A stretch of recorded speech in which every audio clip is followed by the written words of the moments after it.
वैश्विक महामारी कोरोना के कारण एक तरफ तो जहां देश आर्थिक और सामाजिक रूप से प्रभावित हुआ, वहीं अनिश्चितता और विभिन्न कारणों से लाखों की संख्या में प्रवासी कामगारों के सामने रोजी रोटी का संकट आ खड़ा हुआ।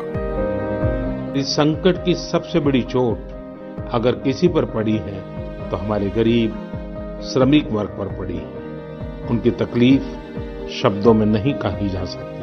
प्रवासी मजदूरों को देखते हुए बहुत कुछ नए कदम उठाना आवश्यक हो गया है। केंद्र सरकार ने अभी जो फैसले लिए हैं, उससे गांवों में रोजगार, स्वरोजगार, लघु उद्योगों से जुड़ी विशाल संभावनाएं खुली हैं। ये फैसले इन स्थितियों के समाधान के लिए हैं, आत्मनिर्भर भारत के लिए है। इसी दिशा में केंद्र सरकार का एक महत्वपूर्ण कदम है गरीब कल्याण रोजगार अभियान।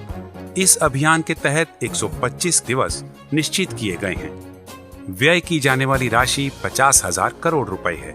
अभियान के दौरान विशेष रूप से ग्रामीण क्षेत्रों के चहुमुखी विकास के मकसद से 25 विकास कार्यों के संपादन पर जोर दिया जाएगा, जिनमें सड़क, ग्रामीण आवास, बागवानी, पौधारोपण, जल संरक्षण से जुड़े कार्य, आंगनबाड़ी, पंचायत भवन के साथ साथ जल जीवन मिशन आदि विभिन्न कार्य शामिल हैं।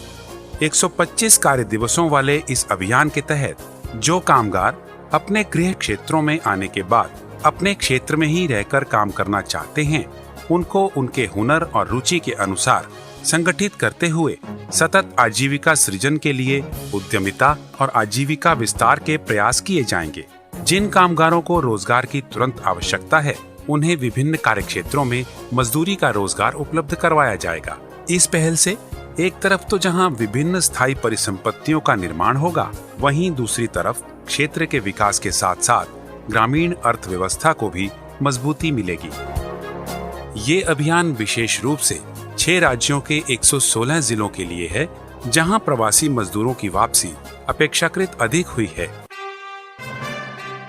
भारत सरकार का प्रयास ये भी है कि ऐसे कामगार ग्रामीणों को उनके क्षेत्र में ही जीविकोपार्जन की अन्य गतिविधियों के लिए प्रेरित और प्रोत्साहित किया जाए।